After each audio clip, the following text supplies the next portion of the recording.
So yesterday we ended up finishing what is leukotriene antagonist. Today we'll continue with corticosteroids. Now, if you remember your physiology, you know that adrenal cortex, right, the small gland, adrenal gland that is present above your kidneys, they will secrete mineralocorticoids and glucocorticoids, right? Mineralo and glucocorticoids together are called corticosteroids. But in case of asthma, we'll specifically be using glucocorticoids because they have anti-inflammatory effects. Corticosteroids, whenever I'm talking about corticosteroids, I'm specifically talking about glucocorticoids. Okay, they are one and the same. Corticosteroids के अंदर you will have mineralocorticoids and glucocorticoids. Glucocorticoids are the one that are used. Okay, in asthma at least. Now, what does glucocorticoid do? It will not exactly act as a bronchodilator, but it will suppress inflammation. How it does so is it will go into your smooth muscle cell and it will go in the cell surrounding your bronchiole. It will get into the cytosol of that cell, and it will have specific mRNA that is what you call being produced. It will cause specific mRNA to be produced, which in turn will cause a few effects. Now, those effects will be from decreasing cytokine synthesis, decreasing prostaglandin synthesis, decreasing mediators of inflammation basically, and suppressing inflammatory effect. So that is what your glucocorticoids will do. Whenever there is a glucocorticoid being given to a patient, what will happen is the as soon as the patient is taking the glucocorticoid, it will go in the area of inflammation. Now, in this case of asthma, it is your bronchiole or bronchi. It will go in that area and it will uh, get inside the cell in the cytosol. Inside the cytosol, it will produce specific kind of mRNA. Okay, I hope you remember what is mRNA. Messenger RNA को बोलते हैं mRNA, right? That mRNA will cause a few effects in the cell. Because of those mRNA being produced, that cell will not produce any inflammatory mediators anymore. So you will not have cytokine synthesis that will decrease, prostaglandins will decrease, leukotrienes will decrease, interleukin synthesis will decrease. You know, all of these are important for propagation of asthma. If asthma wants to be propagated and to be realized properly, you need these inflammatory mediators. So corticosteroids are doing the exactly opposite. They will suppress these inflammatory mediators. In turn, they will suppress what you call inflammation. So you can tell this is more of an anti-inflammatory drug rather than anti-asthmatic drug, because glucocorticoids are also used in other inflammatory conditions. All right. So for people who have things like what you call arthritis and what you call gout and things like that, in that as well, corticosteroids or glucocorticoids can be used because they are suppressing your this thing inflammation. But the thing with these is they have some significant and gnarly side effects. So you have to be careful with corticosteroids in the sense that it will cause lipolysis, especially in case of patients with diabetes. In general, corticosteroids will increase the glucose level in blood. They will cause hyperglycemia. They will cause glucose to be what you call, they will inhibit absorption of glucose into cells in a way, because of which hyperglycemia will occur. So this should particularly be avoided in patients with diabetes and things like that. Okay, they might delay bleeding, uh, delay sorry coagulation, all of that will happen, right?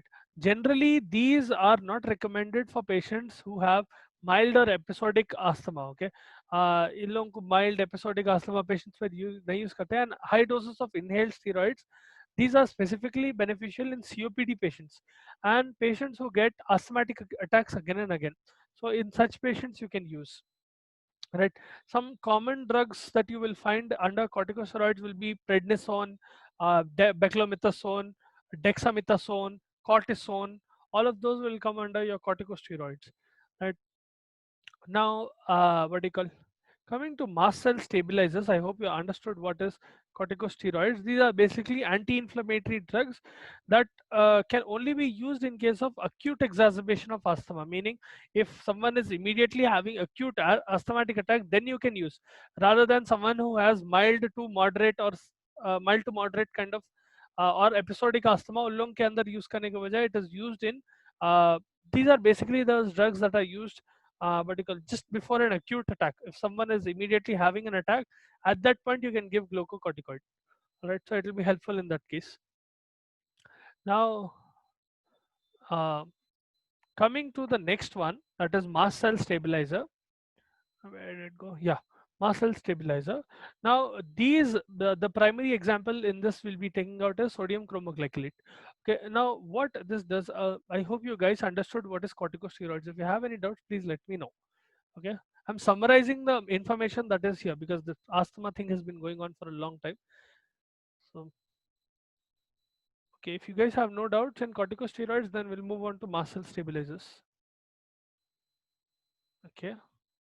Uh, Now coming to mast cell stabilizers, now you remember that, I hope you remember at least, that mast cell has a big role in asthma propagation.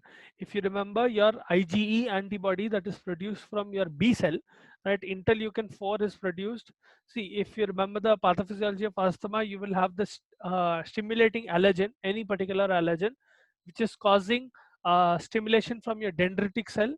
From your dendritic cell, you will have what do you call activation of T helper cell, which will in turn cause formation of interleukin 4 and interleukin 5. Interleukin 4 will go activate your plasma B cell, causing the formation of IgE. Right, IgE antibody will in turn stimulate your mast cell to produce histamine and leukotrienes.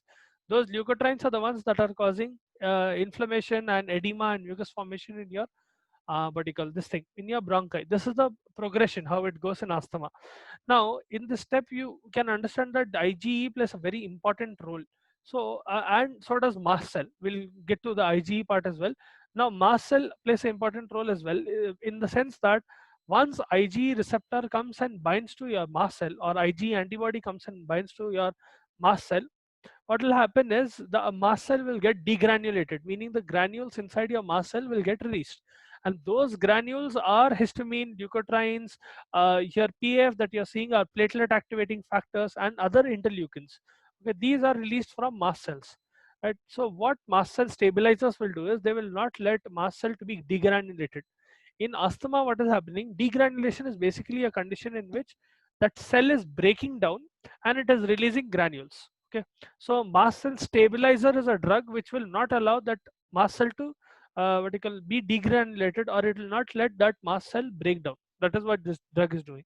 Okay, these are not useful in acute episodes though. Okay, this can be used prophylactically, but not as a bronchodilator as such. This is more of a anti-inflammatory drug. Right, this can also be used in allergic rhinitis.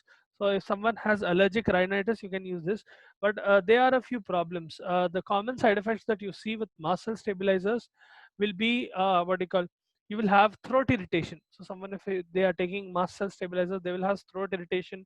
They might have cough unrelated to asthma. This will in turn precipitate cough itself, because it will cause bronchospasms.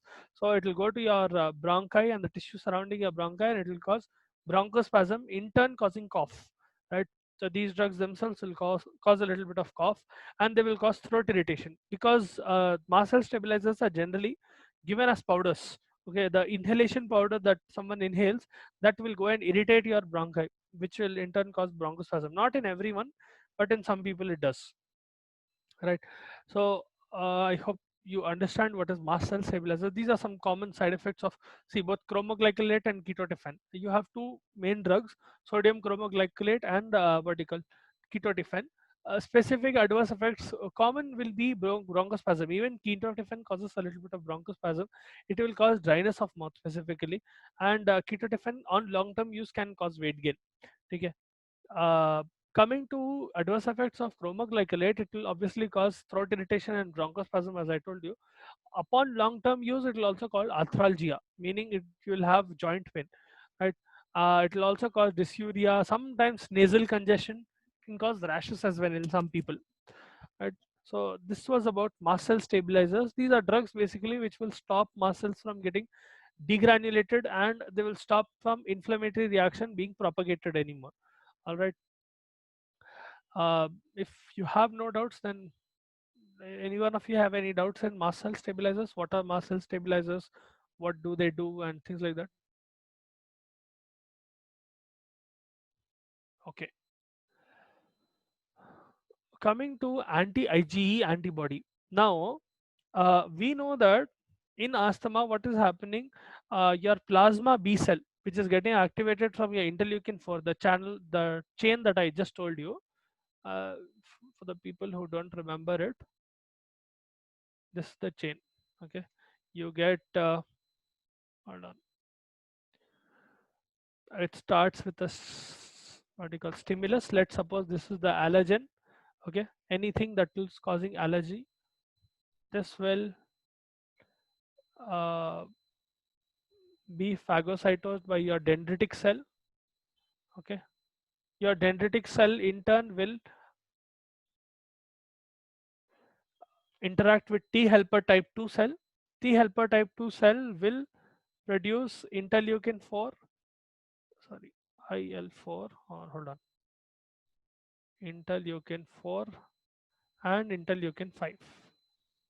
Here we are discussing the pathway through interleukin 4. What will happen with interleukin 4 is um, interleukin 4 in turn will stimulate your plasma B cells. Plasma B cells are responsible for production of antibodies, if you remember, right? So hold on. Plasma B cells in turn will produce IgE type of antibodies. These will go stimulate your mast cells, which in turn will produce histamine leukotrienes. This is how the progression goes in asthma. This fellow is very important. So is histamine, but leukotrienes are the main ones that are responsible for inflammation. Histamines will cause smooth muscle contraction and vasoconstriction, right? Which also plays an important role in asthma. But here the main target is leukotrienes. So in the drugs that we are giving for this asthma, you are targeting either you're targeting IgE, or you're targeting mast cell, or you're targeting leukotrienes, all right, in this way, in anti-inflammatory way, right? Now here what we do in anti-IgE antibody is, so one second, right, IgE is an antibody. As I just told you, plasma B cells will produce antibody called IgE, which will propagate the reaction to asthma. Now what I can do is I can give a drug which is anti-IgE antibody. So IgE antibody already is being produced by your plasma B cell. I'll give a drug that works against that. Okay, so what this these are monoclonal antibodies. Basically, they are antibody for your antibody.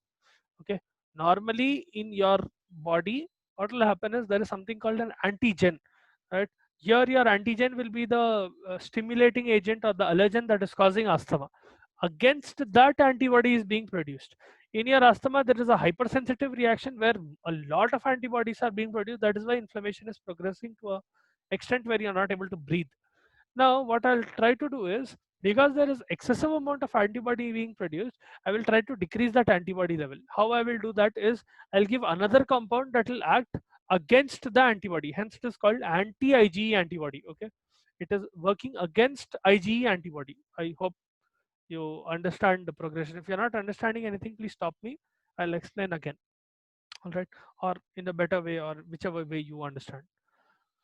Now, what does this what you call monoclonal antibody do? These are, one example will be your omalizumab. Now, what this fellow will do is, this fellow will bind to IgE themselves. Okay, they will bind to IgE antibody and they will form a complex. So basically, what will happen in the progression of asthma, when IgE was going and stimulating a mast cell, that step will not occur. So basically, what I'm doing, let's suppose IgE is a knife. Okay, for example, imagine Ig is a knife and mast cell is a apple. So if I put the knife on the apple gets cut. Okay, so I'm trying to prevent that. What I can do is I will wrap a cloth against around that Ig antibody, or wrap a cloth around that knife. So basically what will happen, if I wrap a cloth around that knife, it will not be able to cut the apple anymore. Right? The same thing I'm doing against this IgE antibody. I am forming a complex using omalizumab. Omalizumab is a drug that will go and complex with your IgE antibody. In turn, what will happen is IgE will not be able to bind with the receptor, its receptor on mast cell or its receptor on basophils, because of which allergic process will be stopped. Okay, that is how omalizumab works. I hope you understand this. Some problems with omalizumab is it is quite expensive. Generally, these anti-inflammatory, especially recombinant monoclonal antibodies, they are expensive to make, and these are quite expensive drugs as well. And usage should be limited because they will have affects all over your body. So here you want to inhibit inflammation only at the site of asthma rather than all over the body. यहाँ पर क्या होता, because of omalizumab being such a potent drug, it will suppress immunity all over your body. So you have to be careful in that sense, right? And its T half is also pretty long. It will last in your body for almost 50 days. T half being 26 days, it will be in your body for a long period of time. So its elimination will be longer. All right. So this will conclude the drugs for asthma. I hope you understood. If you didn't understand any particular part, please let me know. One second, guys.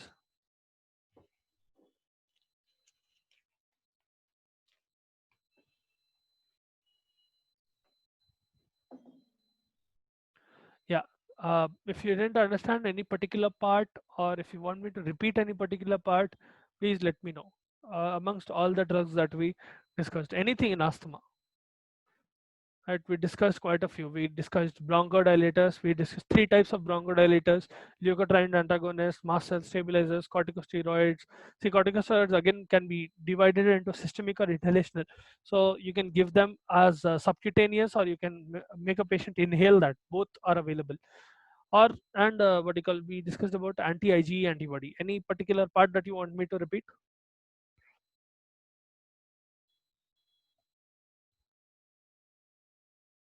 Everyone understood everything?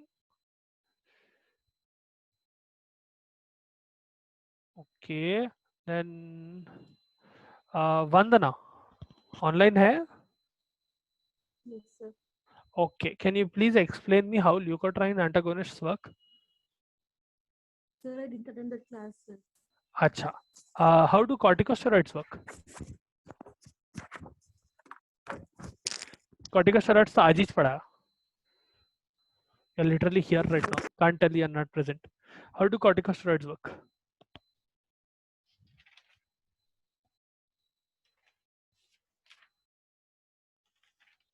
Okay, if you are not able to understand, Rusia. See, I will not lose anything if you don't understand. If you are not able to understand, you are the one who's losing. You have to understand that I don't have to write the exam. Think about it that way. If you're not able to clear the doubt now, or if you're not able to understand now, how will you memorize it? Because pharmacology, there is a little bit of understanding, a lot of memorization.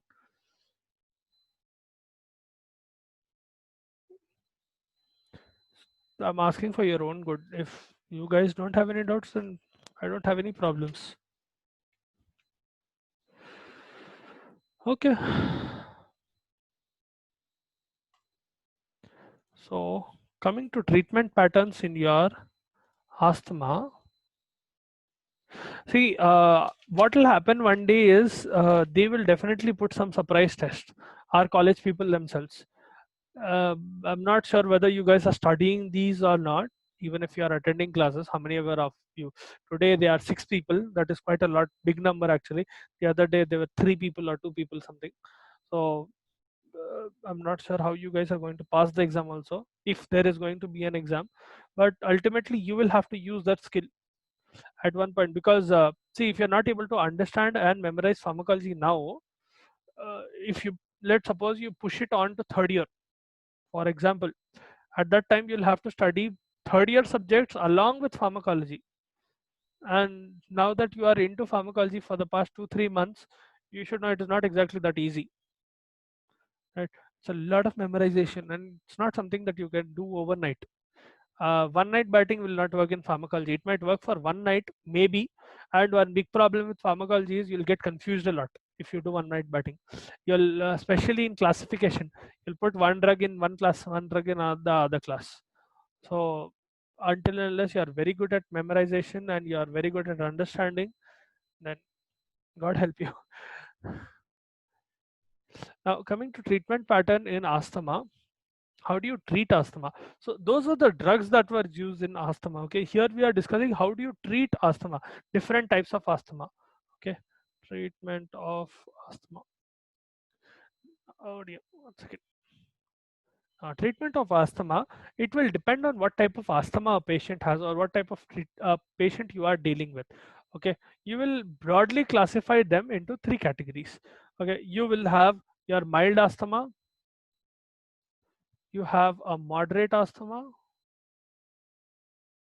and you have severe asthma. These are all not what you call status asthmaticus. Okay, so status asthmaticus is a completely different condition altogether. Status asthmaticus. We'll discuss that after this. But status asthmaticus is a condition in which general OTC drugs. Now, generally, people who have asthma, they will carry around a inhaler or some drug of asthma, right? So status asthmaticus is a condition in which if someone is having an acute asthmatic attack, even if they take the drug, there will be no difference. They will still continue to have an asthmatic attack, even a couple of minutes, almost half an hour later as well. The drug will not have any proper effect. That is an emergency condition. That is called status asthmaticus. Here we are only discussing general types of asthma, treatment of asthma, where it is only up to severe. Okay, so in mild asthma, what do you do is you will give a rapidly acting agent like what you call beta 2 stimulants. Basically, beta 2 agonists are given, right? So in this, you use beta 2 agonists. So basically, your sympathomimetics, right? Those are you salbutamol, terbutaline, all of that, right? Most common one being salbutamol. Right? In moderate asthma, you generally use steroids. Okay, inhale steroids, specifically sodium chromoglycolate. I will abbreviate it as chromo. Okay, so sodium chromoglycolate is used in moderate asthma. In severe asthma, you can use both inhaled corticosteroids and inhaled beta 2 what you call agonists. Especially severe asthma, में the same attack will happen several times in a day, to an extent that this drug might be you might have to use, or the patient might have to use it 3 to 4 times in a day. Okay, that is why particular things like ipratropium bromide, theophylline, methylxanthines can also be used. So you have ipratropium bromide, you have theophylline. Both of these can be used in severe asthma. Okay, now coming to status asthmaticus, this is how you treat mild asthma, moderate asthma, and severe asthma. This is a general picture how you treat asthma. Coming to status asthmaticus specifically, if someone is having a very severe reaction, that is, let me erase this.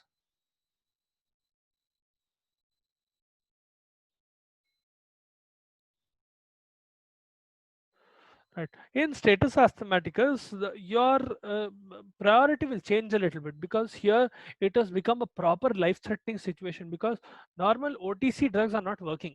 That is a big problem in status asthmaticus, and it will worsen very, very quickly to the point that the patient will die very quickly if they are not able to what you call control asthma. And status asthmaticus is a condition that can be triggered not just by allergens, it can also be triggered by emotional stress, sometimes even drugs. So if someone is allergic to a particular type of drug, that also might lead to status asthmaticus. Or if they are having a very emotional what you call emotionally taxing stress or something like that, some sudden news, something like that, in that condition also an acute severe attack of asthma. Status asthmaticus is basically an acute severe asthmatic attack.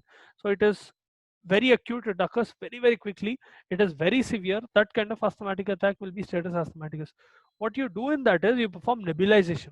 So you obviously have to take the patient to a hospital where they will perform nebulization with salbutamol or ipratropium bromide every 30 minutes till the vertical exacerbation has decreased, or till the patient has become they are having normal breathing.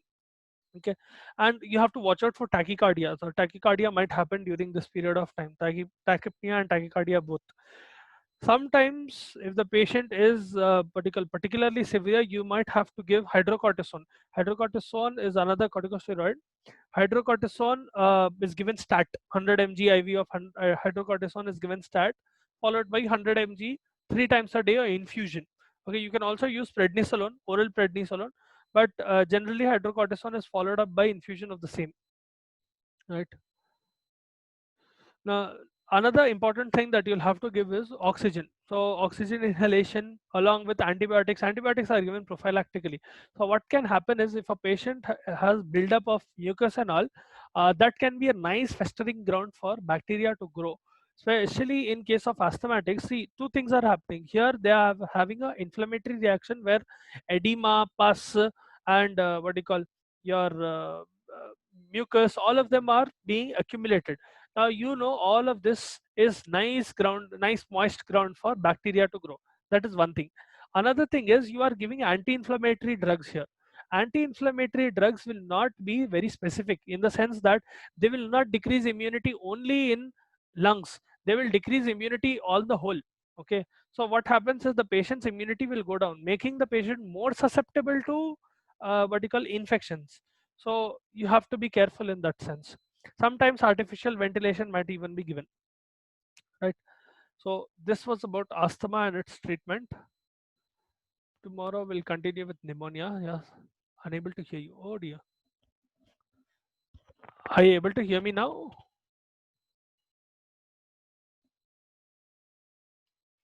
I just saw the message. Sorry, I didn't see that message.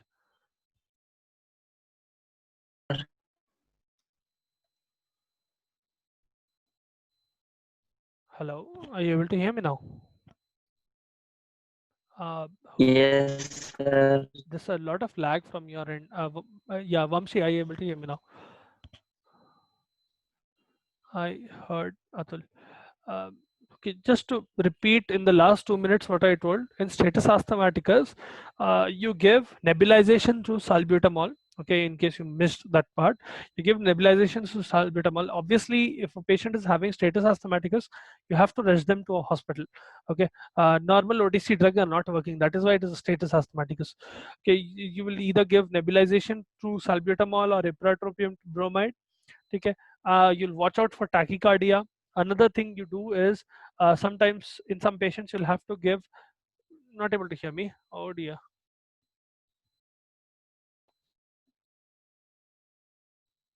Hello, are you able to hear me now?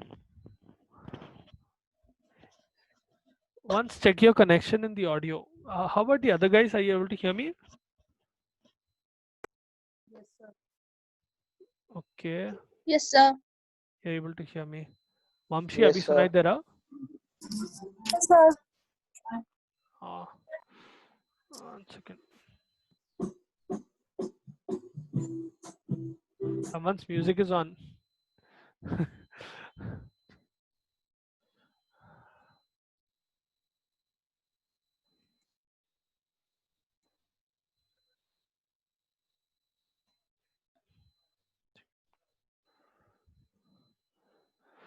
Right. Now, once again, I'll repeat just in case people were not able to hear me. Nebulization through salbutamol is given. Other than that, you can give a glucocorticoid like hydrocortisone. Okay, that is given stat. 100 mg of IV hydrocortisone is given. That is generally followed by infusion of the same 3 times a day, or you can give oral prednisolone. Either way, right?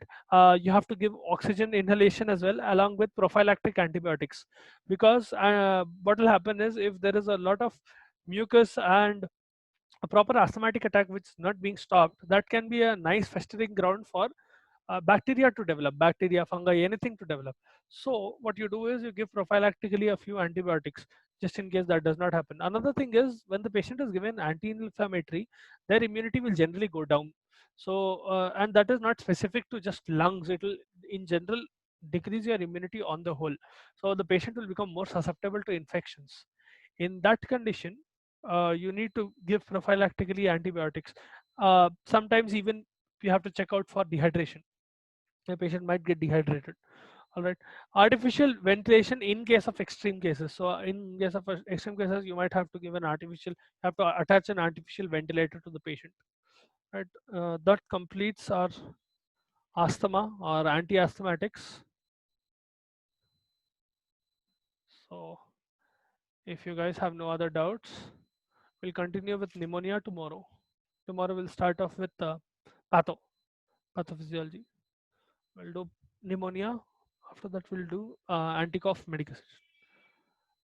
See, I'll tell you one thing. You are attending and all, that is nice, but until and unless you speak out yourself, if you're not understanding anything, you generally have to tell. A class maybe I will keep going until and unless someone asks a doubt. So imagine you are a lecturer and you're just teaching. If someone is not understanding, they will raise a hand. That is what you expect, right? If no one is asking in doubt, you will expect that everyone is understanding. At least if I'm face to face, I can look at your face and tell, okay, this person might not be able to understand. If you're not openly coming out and asking me doubts, then there is no helping you. So you have to be honest with yourself. If you're not understanding, there is no shame in asking. Shamelessly ask away. No one is an expert. I am also not an expert in pharmacology. I know a little bit more than you. That's all. Okay, chalo. See you in the next class then.